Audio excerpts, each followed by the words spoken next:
Hello বন্ধুরা, আজকে দুপুরে বাবা বাজার থেকে মাছ নিয়ে চলে এসেছে। বাবাকে নিয়ে আসতে বলেছিলাম একদম ছোট ছোট যেই চিংড়ি মাছগুলো আছে না, বেশ বড়া খায়। তো আমি বাবাকে বলেছিলাম যে একদম ছোট ছোট চিংড়ি মাছ নিয়ে আসবেন, ওইগুলো দিয়ে বড়া করব পুঁই শাক আর পাতা দিয়ে। আরে বাবা যা চিংড়ি মাছ এনেছে তাতে কি করে বড়া খাবো, আমি তো বুঝতেই পারছি না। আমি বললাম, বাবা এই চিংড়ি মাছগুলো দিয়ে বড়া খায় না, এইগুলোর থেকে একদম ছোট ছোট একদম চিংড়ি মাছ পাওয়া যায়। বাবা বলছে, আমি তো বুঝতে পারছি না, তুমি বাজারে যাবে, বাজার থেকে তুমি নিয়ে চলে আসবে। আরে চিন্তা করতে পারো, এই চিংড়ি মাছগুলো দিয়ে কখনো হয়? আর ওই 2 পিস কাটাপোনা মাছ নিয়ে এসছে, ওইটা বাবুর জন্যে ঝাল করে দেবো।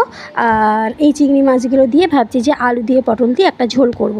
কি করব এত বড় বড় চিংড়ি মাছ দিয়ে, বলো? কখনো মানে বড়া খাওয়া যায়, যেটা চিংড়ি মাছের বড়া খায় আর কি, তোমরা বুঝতেই পেরেছো। আর দেখো, গাদাখানিক পেঁয়াজ আর কাঁচা লঙ্কা নিয়ে চলে এসছে, যেহেতু আমি বলেছিলাম বড়া খাবো, পেঁয়াজ কাঁচা লঙ্কা কুচির মধ্যে দিতে হবে চিংড়ি মাছের বড়াতে।